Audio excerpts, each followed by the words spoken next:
Dear friends, എല്ലാവർക്കും PSC പ്രിസത്തിലേക്ക് സ്വാഗതം.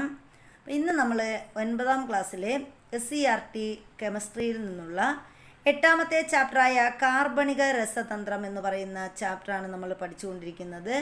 അപ്പോൾ നമ്മുടെ ക്ലാസ്സുകൾ ആദ്യമായിട്ട് കാണുന്നവരാരെങ്കിലും ഉണ്ടെങ്കിൽ ഒന്ന് സബ്സ്ക്രൈബ് ചെയ്ത് കാണുക. അതുപോലെ തന്നെ ആ തൊട്ടടുത്തുള്ള ബെൽ ബട്ടൺ കൂടി എനേബിൾ ചെയ്താൽ നമ്മളിടുന്ന വീഡിയോകളെല്ലാം തന്നെ അപ്പോൾ നോട്ടിഫിക്കേഷനായിട്ട് നിങ്ങൾക്ക് ലഭിക്കുന്നതായിരിക്കും. അപ്പോൾ കാർബണിക രസതന്ത്രം എന്ന ഈ ഒരു ചാപ്റ്ററിൻ്റെ ഫസ്റ്റ് പാർട്ട് നമ്മൾ ഓൾറെഡി അപ്ലോഡ് ചെയ്തിട്ടുണ്ട്. അപ്പോൾ ആ വീഡിയോ കാണാത്തവർ അത് കണ്ടതിന് ശേഷം മാത്രം ഈ ഒരു വീഡിയോ കാണുക. എന്നാൽ മാത്രമേ നമുക്ക് നന്നായിട്ട് മനസ്സിലാക്കാൻ സാധിക്കുകയുള്ളൂ. അപ്പോൾ ഇന്ന് നമ്മൾ കാർബണിക രസതന്ത്രം എന്ന് പറയുന്ന ആ ഒരു പാർട്ടാണ് പഠിക്കാൻ പോകുന്നത്. അതിൻ്റെ 2ാമത്തെ പാർട്ടാണ് കേട്ടോ. അപ്പോൾ എല്ലാവർക്കും നമ്മുടെ ക്ലാസ്സിലേക്ക് സ്വാഗതം. പൂരിത ഹൈഡ്രോ കാർബണുകളെക്കുറിച്ചും അതിൻ്റെ പ്രത്യേകതകളെക്കുറിച്ചുമൊക്കെയാണ് നമ്മൾ കഴിഞ്ഞ ക്ലാസ്സിൽ പഠിച്ചത്. ഇന്ന് നമ്മൾ പഠിക്കാൻ പോകുന്നത് അപൂരിത ഹൈഡ്രോ കാർബണുകളെക്കുറിച്ചാണ്. അപൂരിത ഹൈഡ്രോ കാർബണുകൾ നമുക്ക് നോക്കാം. കാർബൺ ആറ്റങ്ങൾക്കിടയിൽ ദ്വിബന്ധനമോ ത്രിബന്ധനമോ ഉള്ള ഹൈഡ്രോ കാർബണിനെ പൊതുവായി അപൂരിത ഹൈഡ്രോ കാർബൺ എന്ന് വിളിക്കുന്നു. അപ്പോൾ കാർബൺ ആറ്റങ്ങൾക്കിടയിൽ ദ്വിബന്ധനമോ ത്രിബന്ധനമോ ഉള്ള ഹൈഡ്രോ കാർബണിനെയാണ് നമ്മൾ എന്തെന്ന് വിളിക്കുന്നത്? അപൂരിത ഹൈഡ്രോ കാർബൺ എന്ന് വിളിക്കുന്നത്. അപൂരിത ഹൈഡ്രോ കാർബൺ എന്ന് വിളിക്കുന്നത്. അതായത് 2 കാർബൺ ആറ്റങ്ങൾക്കിടയിൽ ദ്വിബന്ധനമുള്ള ഹൈഡ്രോ കാർബൺ, അതാണ് നമ്മൾ എന്തെന്ന് പറയുന്നത്? അപൂരിത ഹൈഡ്രോ കാർബൺ. അപ്പോൾ അതിൻ്റെ ചിത്രം ഇവിടെ തന്നിട്ടുണ്ട്. ഇതേ നോക്കിയേ, 2 ഹൈഡ്രോ കാർബൺ തന്നിട്ടുണ്ട്. അപ്പോൾ അതിനിടയിൽ എന്താണ്? ദ്വിബന്ധനമാണ്. അപ്പോൾ ഇങ്ങനെയുള്ളതാണ് എന്തെന്ന് പറയുന്നത്? നമ്മുടെ പൂരിത ഹൈഡ്രോ കാർബൺ എന്ന് പറയുന്നത്. അപ്പോൾ ഇവിടെ ഈഥീൻ്റെ ഘടനാവാക്യമാണ് അവിടെ തന്നിരിക്കുന്നത്. അതിൻ്റെ ബോൾ ആൻഡ് സ്റ്റിക്ക് മാതൃകയും ഇവിടെ തന്നിട്ടുണ്ട്. അപ്പോൾ ഇതാണ്, ഒന്ന് നോക്കാം. മുകളിൽ നൽകിയിരിക്കുന്ന സംയുക്തത്തിൻ്റെ തന്മാത്രാ സൂത്രം എന്ത്? അതുപോലെ അതിൻ്റെ കണ്ടൻസ്ഡ് ഫോർമുല എഴുതുക. അപ്പോൾ ഇത് രണ്ടുമാണ് നമ്മളോട് പറഞ്ഞിരിക്കുന്ന ജോലി.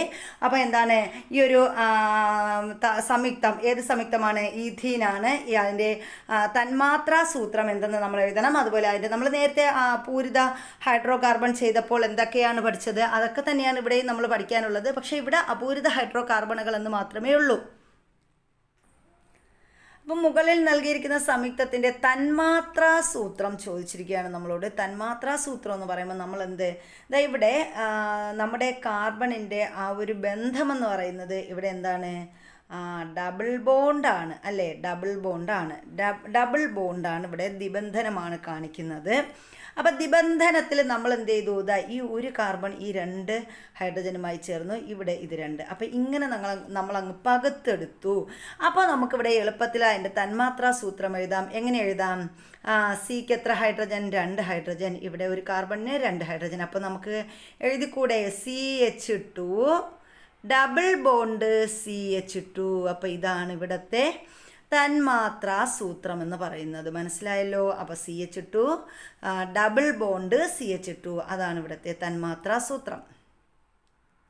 ഇനി നോക്കിയേ, ഇനി ഇതിൻ്റെ കണ്ടൻസ്ഡ് ഫോർമുല എഴുതാൻ പറഞ്ഞിട്ടുണ്ട്. കണ്ടൻസ്ഡ് ഫോർമുല പറയുമ്പോൾ എങ്ങനെയാ? ഇവിടെ എത്ര C ഉണ്ട്? 2 C ഉണ്ടല്ലേ? കാർബൺ 2 ഉണ്ടല്ലോ. അപ്പോൾ C2 എത്ര ഹൈഡ്രജൻ ഉണ്ട്? 4 ഹൈഡ്രജൻ ഉണ്ട്. അപ്പോൾ C2H4. അപ്പോൾ ഇതാണ് ഇവിടുത്തെ കണ്ടൻസ്ഡ് ഫോർമുല എന്ന് പറയുന്നത്. അപ്പോൾ നമ്മളത് കണ്ടു. ഇത്തരത്തിലുള്ള ഹൈഡ്രോ കാർബണുകളിൽ ഏതെങ്കിലും 2 കാർബൺ ആറ്റങ്ങൾക്കിടയിൽ ദ്വിബന്ധനം വരത്തക്ക വിധത്തിൽ കൂടുതൽ കാർബൺ ആറ്റങ്ങൾ ഉൾപ്പെടുത്തി ഘടനകൾ ചിത്രീകരിക്കുക. അപ്പോൾ നമുക്കറിയാം, കാർബൺ ആറ്റങ്ങൾക്കിടയിൽ ദ്വിബന്ധനം അല്ലെങ്കിൽ ത്രിബന്ധനമുള്ളവയാണ് നമ്മൾ എന്തെന്ന് പറയുന്നത്? പൂരിത ഹൈഡ്രോ കാർബണുകൾ എന്ന് പറയുന്നത്. അപൂരിത ഹൈഡ്രോ കാർബൺ എന്ന് പറഞ്ഞാൽ ഒന്നിൽ ത്രിബന്ധനമാകാം അല്ലെങ്കിൽ ദ്വിബന്ധനമാകാം. ഇനി ഇവിടെ ഒരു ഉദാഹരണം. അപ്പോൾ നമുക്ക് ഒന്നോ രണ്ടോ ഉദാഹരണം ഒന്ന് നോക്കാം. നമ്മളിവിടെ 3 കാർബണുകൾ എടുക്കുകയാണ് കേട്ടോ. 3 കാർബൺ ആറ്റങ്ങൾ എടുക്കുകയാണേ. ദ്വിബന്ധനമുള്ള 3 കാർബൺ ആറ്റങ്ങളാണ് നമ്മളിവിടെ എടുക്കുന്നത്. അപ്പോൾ 3 എണ്ണമാണ് എടുക്കുന്നത്. 3 കാർബൺ ആറ്റങ്ങൾ എടുത്തു. അപ്പം ഇതിൽ നമ്മൾ ഇതിൻ്റെ ഘടന ഒന്ന് നോക്കാം. ഇവിടെ നമ്മൾ ഒരു ദ്വിബന്ധനത്തിൽ 2 ഹൈഡ്രജൻ ആറ്റങ്ങൾ ഉൾപ്പെടും. അവിടെ 2 നമ്മൾ കൊടുത്തു. ഇനി അടുത്ത ഇതിൽ നമുക്കിവിടെ ഒരെണ്ണമേ കൊടുക്കാൻ പറ്റത്തുള്ളൂ. അവിടെ നമ്മൾ 1 കൊടുത്തു. ഇനി എന്താണ്? ഇവിടെ ഒരെണ്ണമുണ്ട്, ഇവിടെ 1 കൊടുത്തു, ഇവിടെ എന്താണ് 1 കൊടുത്തു.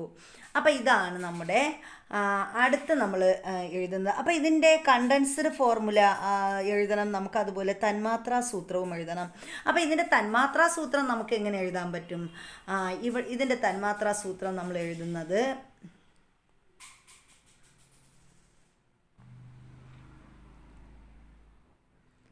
അപ്പോൾ ഇതല്ലായിരുന്നു സി. ഇപ്പോൾ 3 കാർബൺ ആറ്റങ്ങൾ എടുത്തു, മാഞ്ഞു പോയായിരുന്നു.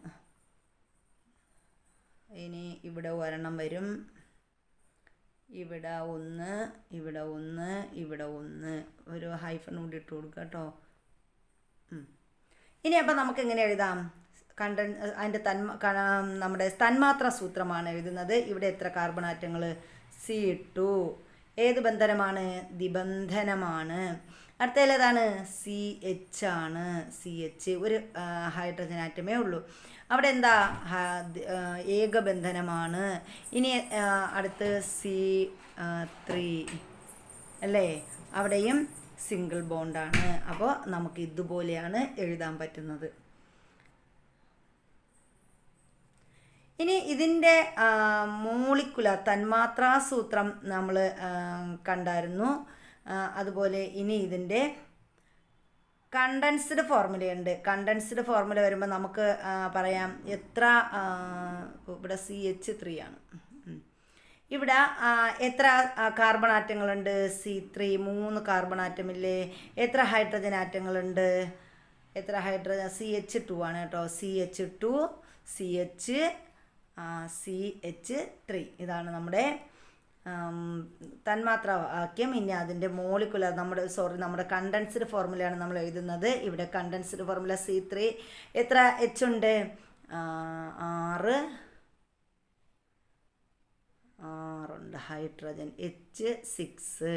അപ്പോൾ ഇതാണ് നമ്മുടെ കണ്ടൻസ്ഡ് ഫോർമുല എന്ന് പറയുന്നത്. അപ്പോൾ ഇനി ഇതുപോലെ നമുക്ക് 4 കാർബൺ ആറ്റങ്ങളെ വെച്ച് ചെയ്യാം. 4 കാർബൺ ആറ്റങ്ങളെ വെച്ചും ഇതുപോലെ തന്നെ നമുക്ക് ചെയ്യാവുന്നതാണ്. അപ്പോൾ 4 കാർബൺ ആറ്റങ്ങളാണെങ്കിൽ നമ്മൾ എങ്ങനെ എഴുതും? അപ്പോൾ 4 കാർബൺ ആറ്റങ്ങൾ ആദ്യത്തേൽ നമ്മൾ ദ്വിബന്ധനം കൊടുത്തു, പിന്നെ 4 കാർബൺ ആറ്റങ്ങൾ എടുത്തു. അവിടെയും എന്താണ്? ഇവിടെ 2 ബന്ധനം കൊടുക്കാൻ പറ്റും. 2 ഹൈഡ്രജൻ ആറ്റങ്ങൾ ഇവിടെയുണ്ട്, 2 ബന്ധനമുള്ളതുകൊണ്ട്. ഇനി ഇവിടെ നമുക്ക് ഒരെണ്ണം കൊടുക്കാം. ഇവിടെ നമ്മൾ ഒരു ഹൈഡ്രജൻ ആറ്റം കൊടുത്തു, ഇവിടെ നമ്മൾ 1 കൊടുത്തു, ഇവിടെയും 1 കൊടുത്തു. ഇനി ഇവിടെ നമ്മൾ 1 കൊടുത്തു,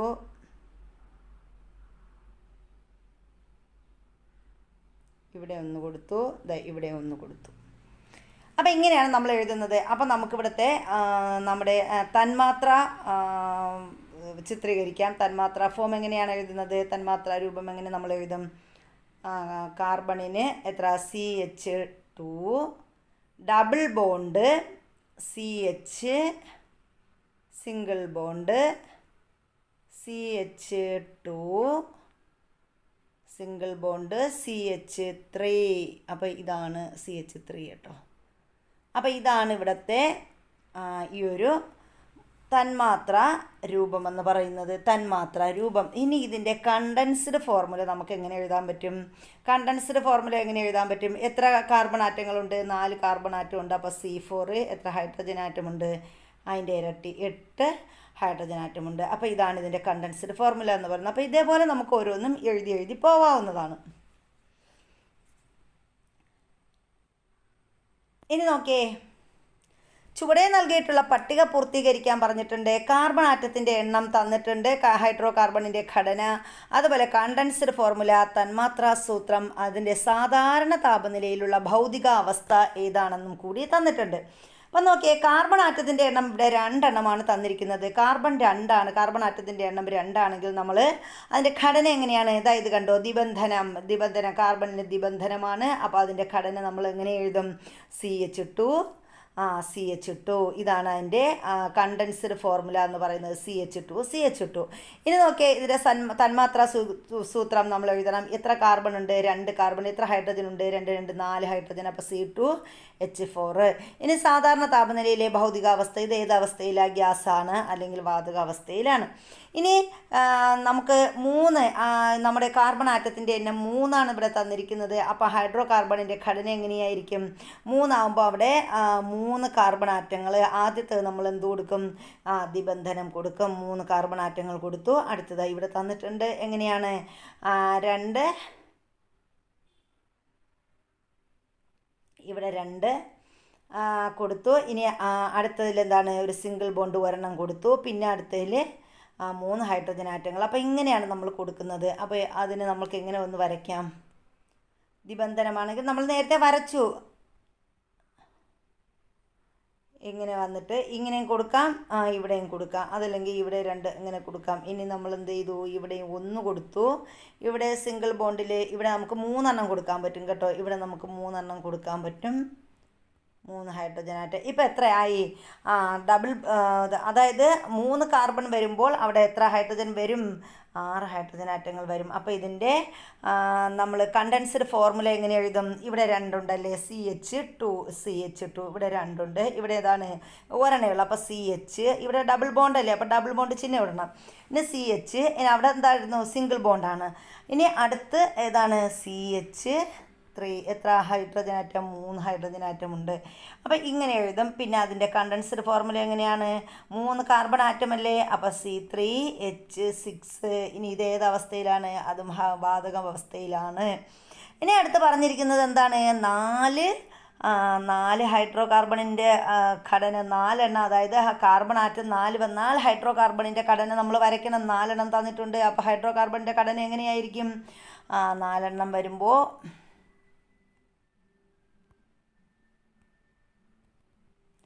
നോക്കിയേ, C ഡബിൾ ബോണ്ട് 4 അല്ലേ,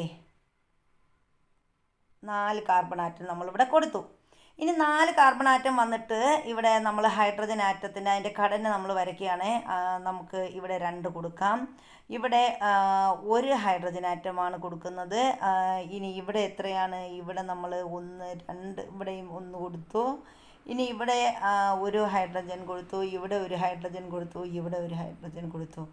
അപ്പം നമ്മൾ ഇവിടെ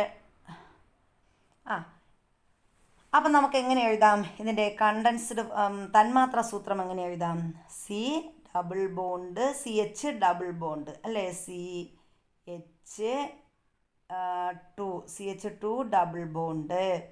ഇനി CH സിംഗിൾ ബോണ്ട്. ഇനി എത്രയാണ്? CH2 സിംഗിൾ ബോണ്ട് എത്രയാ? CH3.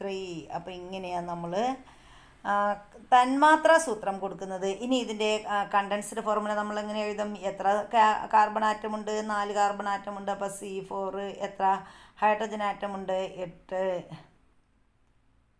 ഹൈഡ്രജൻ ആറ്റം 8 ഉണ്ട്. അപ്പോൾ ഇങ്ങനെയാണ് നമ്മൾ എഴുതുന്നത്. ഇനിയും ഉണ്ട്, പറഞ്ഞിട്ടുണ്ട്.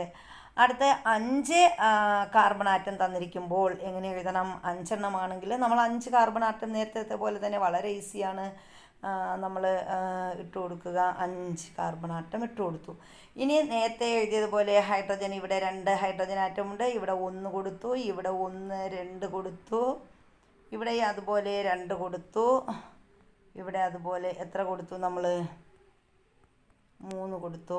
ഇനി നമ്മൾ എങ്ങനെ എഴുതുന്നത്? CH2 ഡബിൾ ബന്ധനമാണ്, CH സിംഗിൾ ബന്ധനമാണ്, CH2 വീണ്ടും CH2 വീണ്ടും ലാസ്റ്റ് എത്രയാ? CH3.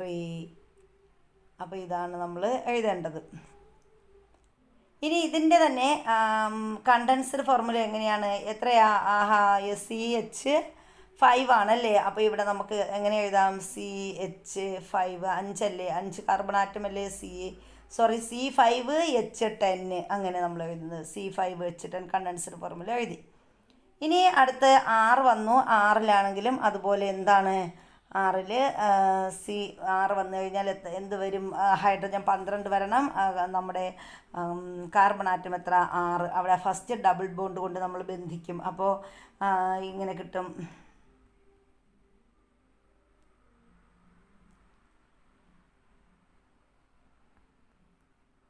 ഇനി ഇവിടെ നമ്മൾ ഹൈഡ്രജനെ ഇവിടെ കൊടുത്തു, ഹൈഡ്രജൻ ഇവിടെ കൊടുത്തു, ഇവിടെ 1 ഹൈഡ്രജൻ കൊടുത്തു, ഇവിടെ 1 ഹൈഡ്രജൻ, ഇവിടെയും 1 ഹൈഡ്രജൻ, ഇവിടെയും ഒരു ഹൈഡ്രജൻ, ഇവിടെ ഒന്ന്.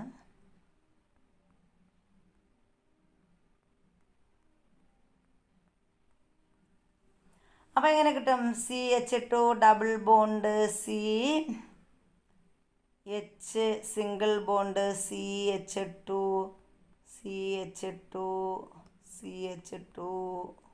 പിന്നെ CH3. അപ്പോൾ ഇതാണ് ഇതിൻ്റെ ഈ ഒരു തന്മാത്ര സൂത്രം എന്ന് പറയുന്നത്. ഇനി ഇതിൻ്റെ കണ്ടൻസ്ഡ് ഫോം എങ്ങനെയാണ്? C6H12. അപ്പോൾ ഇത് ഓർത്ത് വയ്ക്കുക. അടുത്ത നമ്മൾ പറയുന്നത് ഏതെങ്കിലും 2 കാർബൺ ആറ്റങ്ങൾക്കിടയിൽ ഒരു നിബന്ധനമെങ്കിലും ഉള്ള ഹൈഡ്രോ കാർബണുകളെ ആൽക്കീനുകൾ എന്ന് വിളിക്കുന്നു. അപ്പോൾ എന്താ ആൽക്കീനുകൾ എന്ന് പറഞ്ഞാൽ?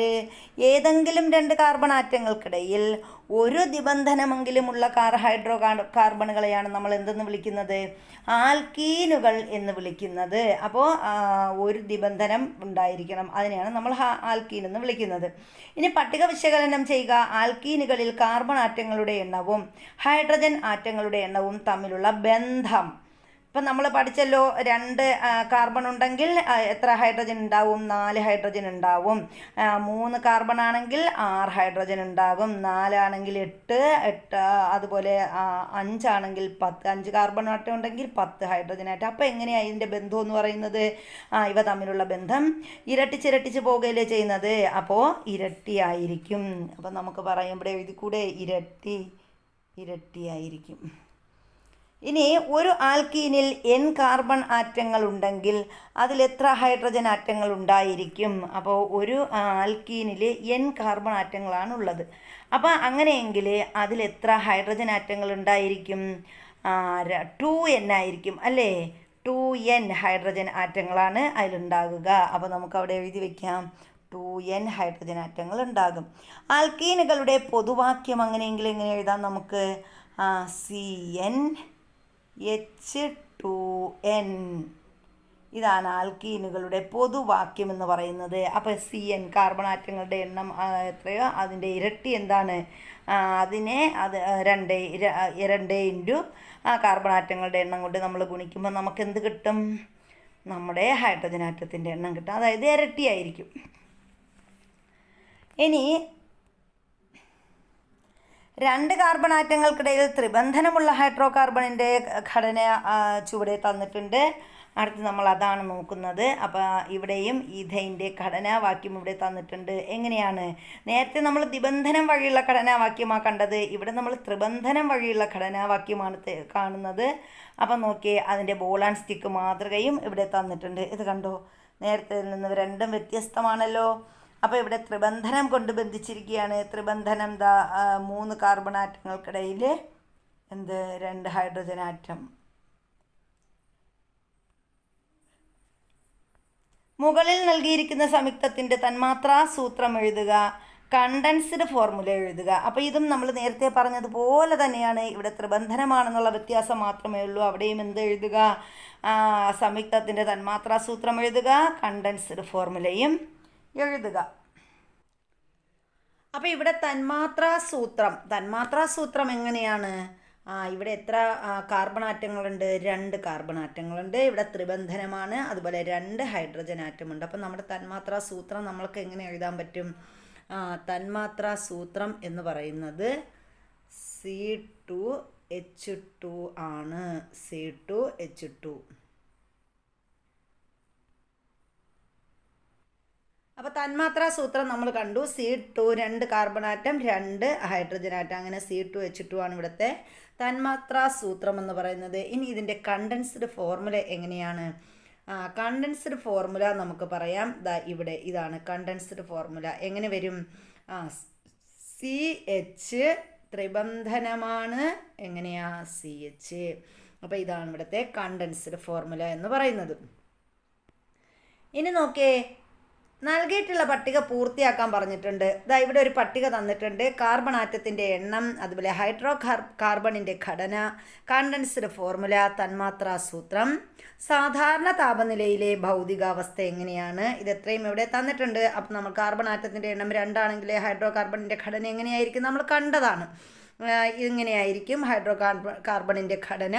അതിൻ്റെ കണ്ടൻസ്ഡ് ഫോർമുല എങ്ങനെയാണ്? CH, ത്രിപിൾ ബന്ധനമാണ് CH, അങ്ങനെയാണ്. ഇനി അതിൻ്റെ തന്മാത്രാ സൂത്രം C2H2 ആണ്. സാധാരണ താപനിലയിലെ അവസ്ഥ ഏതാ? വാതകാവസ്ഥയല്ലേ? ആണ്. ഇനി നമ്മൾ 3 കാർബൺ ആറ്റം ഉണ്ടെങ്കിൽ എങ്ങനെയാണ്? 3 കാർബൺ ആറ്റം എങ്ങനെയാണ്? ഇതാ ഇവിടെ തന്നിട്ടുണ്ട്. ത്രിബന്ധനമാണ്. നമ്മൾ നേരത്തെ ചെയ്ത ഒരേപോലെ തന്നെയാണ്. ഇവിടെ എങ്ങനെയാ? ഇവിടെ നമുക്ക് അതായത് ഇതിൻ്റെ വാലൻസി നമ്മൾ നോക്കണം. അതായത് സംയോജകത നോക്കുമ്പോൾ നമുക്കിവിടെ എന്താണ്? ഒരു ഹൈഡ്രജനെ ഇവിടെ ഉൾക്കൊള്ളാൻ പറ്റും. അപ്പോൾ തന്നെ വാലൻസി ഇതിൻ്റെത് 4ആണ്. കാർബണിൻ്റെ വാലൻസി 4ആണല്ലോ. അപ്പോൾ ഈ 4 ആറ്റം ഇവിടെ അങ്ങ് ഉൾക്കൊള്ളും. ഇനി അടുത്ത് ഇവിടെയും നമുക്ക് എന്താണ്? കാർബണിൻ്റെ വാലൻസി 4ആണ്. അപ്പോൾ ഇവിടെ നമുക്ക് കൊടുക്കണ്ട. നമ്മൾ കൊടുക്കാനുള്ളത് എവിടെയാണ്? അതാ അടുത്ത് നമ്മൾ ഇവിടെ എടുക്കണം. ഇതിലാണ് നമുക്ക് കൊടുക്കാനുള്ളത്. ഇവിടെ ഒരു ഹൈഡ്രജന് ഇവിടെ ഒരു ഹൈഡ്രജൻ ഉൾക്കൊള്ളും. അപ്പോൾ ഇവിടെ ഒരു ഇതല്ലേ ഉള്ളൂ. അപ്പോൾ ഇവിടെ ഒരു ഹൈഡ്രജൻ ഉൾക്കൊള്ളും. അപ്പോൾ ഇതാണ്. അപ്പോൾ അങ്ങനെയല്ലേ ഇതിൻ്റെ വാലൻസി 4 ആകുന്നത്. ഇത് കണ്ടോ, 1 2 3 4, അങ്ങനെ 4 വാലൻസി. അപ്പോൾ ഇതാണ് നമ്മുടെ ഇതിൻ്റെ കണ്ടൻസ്ഡ് ഫോർമുല എന്ന് പറയുന്നത്. അപ്പോൾ നമ്മൾ കാർബണിൻ്റെ ഘടന. ഇനി നമുക്ക് ചെയ്യാനുള്ളത് എന്താണ്? അതിൻ്റെ കണ്ടൻസ്ഡ് ഫോർമുല കണ്ടെത്തണം. അപ്പോൾ കണ്ടൻസ്ഡ് ഫോർമുല ഇവിടെ തന്നിട്ടുണ്ട്. എന്താണ്? 3 ആണെങ്കിൽ അവിടെ എങ്ങനെയാ നമ്മൾ കണ്ടു? CH, ഇവിടെ CH ഉണ്ട്. ഇനി അടുത്തതിൽ എന്തില്ല? ത്രിബന്ധനമാണ്. അടുത്തൊരു C, ഇവിടെ ഒരു ബന്ധമില്ല, ആറ്റമില്ലല്ലോ. അപ്പോൾ അത് കഴിഞ്ഞു. ഇനി എന്താണ്? CH3. അപ്പോൾ ഇവിടെ അതായി ഈ 3 ആറ്റങ്ങൾ നമ്മൾ ചേർത്തങ്ങ് എഴുതുക. അപ്പോൾ എന്തായി? അതിൻ്റെ കണ്ടൻസ്ഡ് ഫോർമുല നമുക്ക് കിട്ടി. അപ്പോൾ ഇവിടെ ഇനി അടുത്ത് ചോദിക്കുന്നു തന്മാത്രാ സൂത്രം എന്താണ്? തന്മാത്രാ സൂത്രം എത്ര കാർബൺ ആറ്റമാണ്? 3 carbon atom. C3H എത്ര ഹൈഡ്രജൻ ആറ്റമാണ്? 3 കാർബൺ ആറ്റമുണ്ട്. അവിടെ എത്ര ഹൈഡ്രജൻ ആറ്റം ഉണ്ടായിരുന്നു? 4 ഹൈഡ്രജൻ ആറ്റം. അപ്പോൾ C3H എങ്ങനെയാ? H4. അപ്പോൾ ഇതാണ് ഇവിടുത്തെ ഇതിൻ്റെ ഒരു കണ്ടൻസ്ഡ് ഫോർമുല എന്ന് പറയുന്നത്, തന്മാത്രാ സൂത്രം എന്ന് പറയുന്നത്.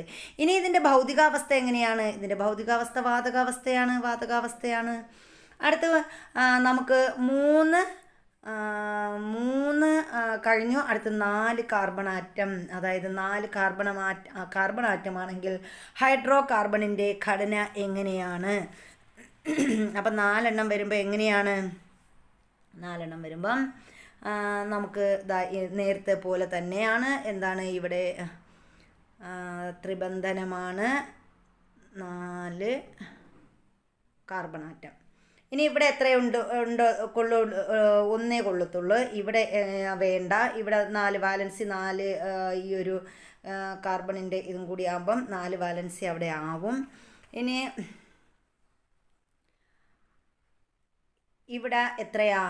ഇവിടെ എത്ര വേണം? ഇവിടെ 2 കാർബൺ ആറ്റം. ഇനി ഇവിടെ ഒരു ഹൈഡ്രജൻ ആറ്റം. ഇവിടെ ഹൈഡ്രജൻ ആറ്റം.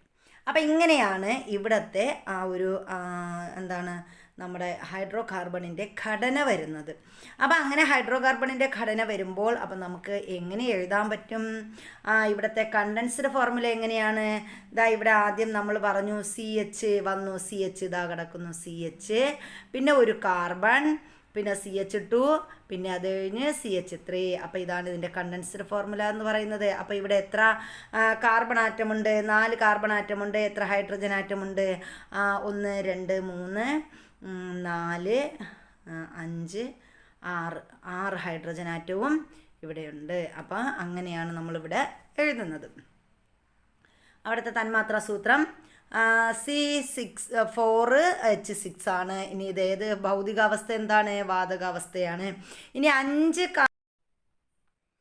അപ്പോൾ ഇവിടെ കാർബണിൻ്റെ 5ആണ് പറഞ്ഞിരിക്കുന്നത്. 5 ആകുമ്പോൾ നമുക്ക് എങ്ങനെ ചെയ്യാൻ പറ്റും?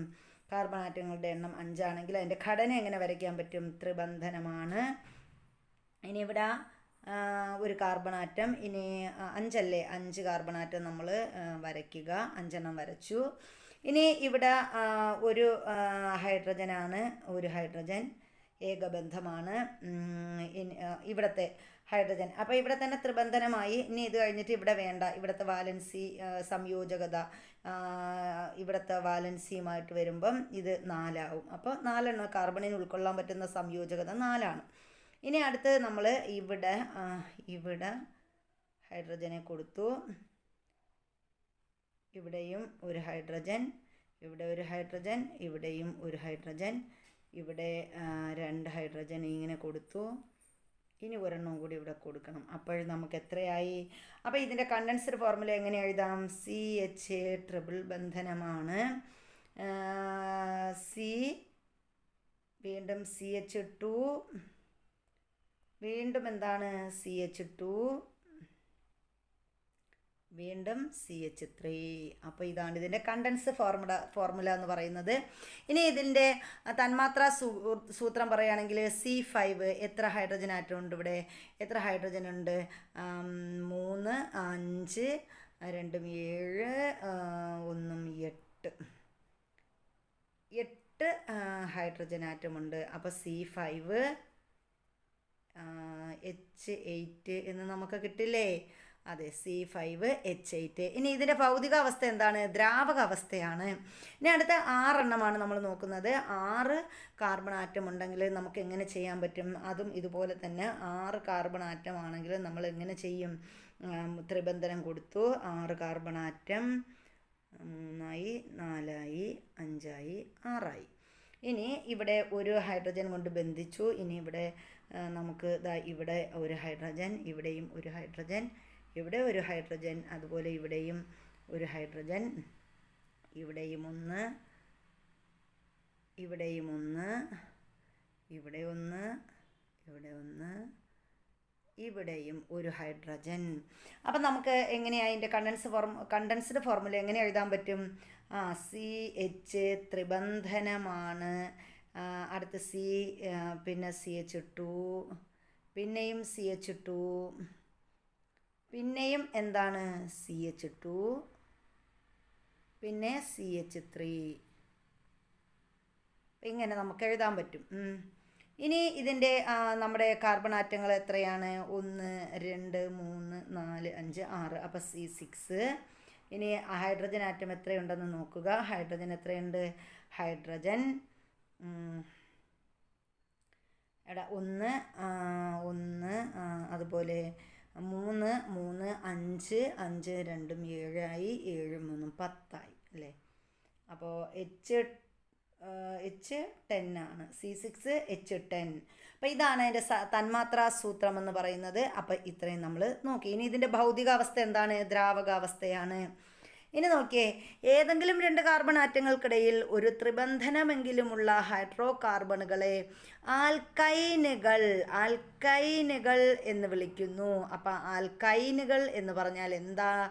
ഏതെങ്കിലും 2 കാർബൺ ആറ്റങ്ങൾക്കിടയിൽ ഒരു ത്രിബന്ധനമെങ്കിലുമുള്ള ഹൈഡ്രോ കാർബണുകളെ വിളിക്കുന്ന പേരാണ് എന്ത്? ആൽക്കൈനുകൾ എന്നാണ് വിളിക്കുന്നത്. ഇനി ഇവിടെ പട്ടിക വിശകലനം ചെയ്യാൻ പറഞ്ഞിട്ടുണ്ട്. ഇവയിൽ കാർബൺ ആറ്റത്തിൻ്റെ എണ്ണത്തിൻ്റെ ഇരട്ടിയാണോ ഹൈഡ്രജൻ ആറ്റങ്ങളുടെ എണ്ണം? അപ്പോൾ നമുക്ക് അറിയാം, നമ്മൾ പലതും കണ്ടു. ഇപ്പോൾ ഇവിടെ കാർബൺ ആറ്റത്തിൻ്റെ ഇരട്ടിയാണോ ഹൈഡ്രജൻ ആറ്റം? അല്ല. ഇപ്പോൾ ഇവിടെ കാർബൺ 2 ആയപ്പോൾ ഹൈഡ്രജൻ എത്രയാണ്? 2 ആയിരുന്നു. ഇനി ഇവിടെ കാർബൺ 3 ആയപ്പോൾ ഹൈഡ്രജൻ എങ്ങനെയായി? ഹൈഡ്രജൻ 4 ആയി. കാർബൺ 4 ആയപ്പോൾ ഹൈഡ്രജൻ എത്രയായി?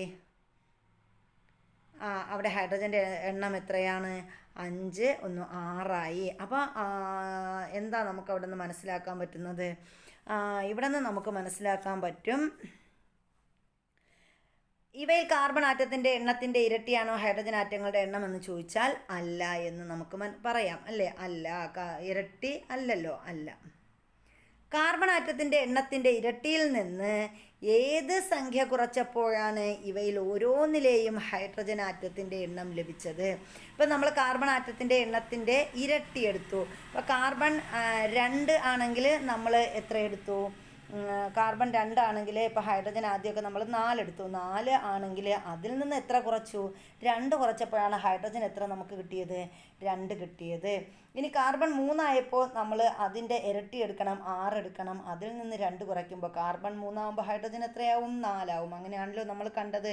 അപ്പോൾ കാർബൺ ആറ്റത്തിൻ്റെ എണ്ണത്തിൻ്റെ ഇരട്ടിയിൽ നിന്ന് ഏത് സംഖ്യ കുറച്ചു? 2 എന്ന് പറയുന്ന സംഖ്യ കുറച്ചപ്പോഴാണ് എന്ത് ചെയ്തത്? ഹൈഡ്രജൻ ആറ്റത്തിൻ്റെ എണ്ണം ലഭിച്ചത്. അപ്പോൾ ഹൈഡ്രജൻ ആറ്റത്തിൻ്റെ എണ്ണം ലഭിച്ചത് നമ്മൾ പറഞ്ഞു.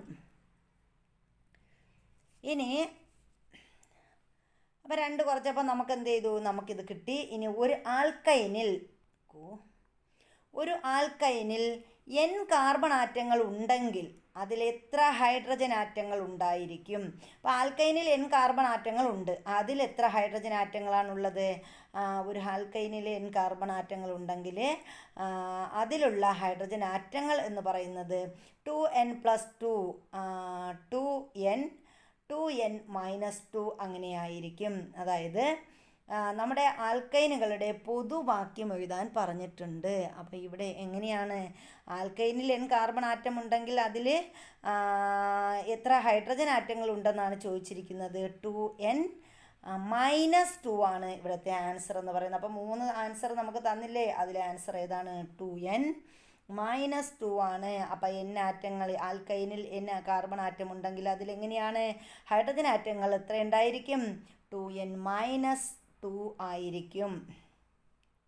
ഇനി ആൽക്കൈനുകളുടെ പൊതുവാക്യം എഴുതാൻ പറഞ്ഞിട്ടുണ്ട്. ആൽക്കൈനുകളുടെ പൊതുവാക്യം എങ്ങനെയാണ്? ആൽക്കൈനുകളുടെ പൊതുവാക്യം നമുക്ക് എഴുതാം. എങ്ങനെ എഴുതാം? കാർബൺ ആറ്റങ്ങളുടെ എണ്ണം CnH2n -2. ഇതാണ് ആൽക്കൈനുകളുടെ പൊതുവാക്യം എന്ന് പറയുന്നത്. അപ്പോൾ ആൽക്കൈനുകളുടെ പൊതുവാക്യം നമ്മൾ എഴുതി. ഇതാണ് ആൽക്കൈനുകളുടെ പൊതുവാക്യം എന്ന് പറയുന്നത്. ചുവടെ തന്നിരിക്കുന്ന ഹൈഡ്രോ കാർബണുകളുടെ തന്മാത്രാ സൂത്രം വിശകലനം ചെയ്തവയെ ആൽക്കൈൻ എന്നിങ്ങനെ പട്ടികപ്പെടുത്തുക. അപ്പോൾ ഇതിനെ പട്ടികപ്പെടുത്തണമെങ്കിൽ നമ്മൾ ആദ്യം എന്ത് ചെയ്യണം? ആൽക്കൈൻ ഇവയുടെ പൊതു സമവാക്യം നമ്മൾ അറിഞ്ഞിരിക്കണം അല്ലേ? നമ്മൾ പഠിച്ചു കഴിഞ്ഞായിരുന്നു. ആൽക്കൈൻ ആണെങ്കിൽ എന്താണ്? CnH2n+2 ആണ്. ഇനി ആൽക്കീൻ ആണെങ്കിലോ? ആൽക്കീനാണെങ്കിൽ CnH2n, അവിടെ എന്താണ്? CnH2n. ഇനി ആൽക്കൈൻ ആണെങ്കിലോ? CnH2n -2. ഇങ്ങനെയാണ് ഇതിൻ്റെ പൊതുതത്വം എന്ന് പൊതു സമവാക്യം എന്ന് പറയുന്നത്. ഇനി ഇതിൽ നിന്ന് നമുക്ക് ആൽക്കൈൻ ഏതൊക്കെയാണെന്ന് കണ്ടുപിടിക്കണം, ആൽക്കീൻ ഏതൊക്കെയാണെന്ന് കണ്ടുപിടിക്കണം, ആൽക്കൈൻ ഏതൊക്കെയാണെന്ന് കണ്ടുപിടിക്കണം. അപ്പം നോക്കിയേ, ഇതിൽ ഏതൊക്കെയാണ് ആൽക്കൈൻ ഏതൊക്കെയാണെന്ന് നോക്കാം. അപ്പോൾ നമുക്ക് ഇവിടെ നോക്കാം കഴിയും. അതായത് ആൽക്കൈൻ്റെ സമവാക്യം നമുക്ക് ആദ്യം എഴുതാം. ആൽക്കൈൻ എന്ന് പറയുമ്പോൾ എങ്ങനെയാണ്? CnH2n+2. അതായത് ഇപ്പോൾ കാർബൺ ആറ്റം എത്രയാണ്? കാർബൺ ആറ്റം 5 ആണെങ്കിൽ അതിൻ്റെ ഇരട്ടി 10, 12. കാർബൺ ആറ്റം 5 ആണെങ്കിൽ 12 ആയിരിക്കണം. ഏതെന്ന് പറയുന്നത്? 5 ആണെങ്കിൽ 12. അപ്പോൾ ഇതാ ഇവിടെ ഉണ്ടല്ലോ 5, 12. അപ്പോൾ ഇതെന്താണ്? ആൽക്കൈൻ അല്ലേ? C5H12 ആൽക്കൈനാണ്. ഇനി അതിൽ തന്നെ നമുക്ക് പറയാൻ പറ്റും ഏതൊക്കെയാണ്. ഇവിടെ C9H20. അപ്പോൾ C9 കാർബണിൻ്റെ ഇരട്ടി 9 ആണെങ്കിൽ 18, 18നൂടെ 2 കൂട്ടുമ്പോൾ 20. അപ്പോൾ അത് എന്താണ്? ആൽക്കൈൻ ആണ്. ഇനി അടുത്ത് നോക്കിയേ, അടുത്ത് നമ്മുടെ C3H8 6 കാർബൺ 6, 2, 8. അപ്പോൾ ഇതെന്താണ്? ആൽക്കീനാണ്. അടുത്ത ഏതാ വരുന്നത്?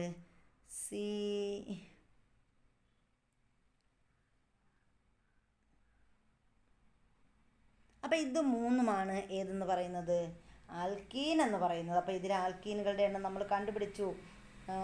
അപ്പോൾ അത് ശ്രദ്ധിക്കുക. ഇനി അടുത്ത ഏതാണ്? ആൽക്കൈനാണ് നമ്മൾ കണ്ടുപിടിച്ചത്. ഇനി ആൽക്കീനാണ് വരുന്നത് അല്ലേ? ആൽക്കീൻ്റെ പൊതുസമവാക്യം നമുക്കറിയാം. CnH2n. അതായത് അപ്പോൾ ഇരട്ടിയായിരിക്കും, കാർബൺ ആറ്റത്തിൻ്റെ ഇരട്ടിയായിരിക്കും അതിൻ്റെ. ഇപ്പം അതാ ഇത് ഇവിടെ ആൽക്കീനാണ്, C2H4 കാർബണിൻ്റെ ഇരട്ടിയാണ്. ഇനി ഏതാ C6H12 ഇരട്ടിയാണ്. അടുത്ത ഏതാ വരുന്നത് 4 8. അപ്പോൾ ഇതാണ് ഏതെന്ന് പറയുന്നത് ആൽക്കീൻ എന്ന് പറയുന്നത്. ഇനി ഏതാണ് നമ്മൾ കണ്ടുപിടിക്കാനുള്ളത് ആൽക്കൈൻ ആണ്. അപ്പോൾ ഇവിടെ ആൽക്കൈൻ ഏതൊക്കെയാണ്? ആൽക്കൈൻ നമ്മൾ നോക്കുകയാണെങ്കിൽ നമുക്ക് CnH2n-2 അല്ലേ, -2 വെച്ചിട്ടാണെങ്കിൽ CAN നമ്മൾ തന്മാത്രാ സൂത്രം ആദ്യം എഴുതണം, CnH2n-2. അപ്പോൾ നോക്കിയേ ഏതൊക്കെയാണ് വരുന്നത്. നമ്മുടെ C3H4 6, 6ന്ന് 2 കുറച്ചപ്പോൾ 4 C3H4. ഇവിടെ നമ്മൾ C3H4 കണ്ടു, രണ്ടാമത്തത് ഇത് C3H4 ഉണ്ട്. അതുപോലെ C4H6 ഉണ്ട്, C4H6 ഉണ്ട്. പിന്നെ ഏതാണ്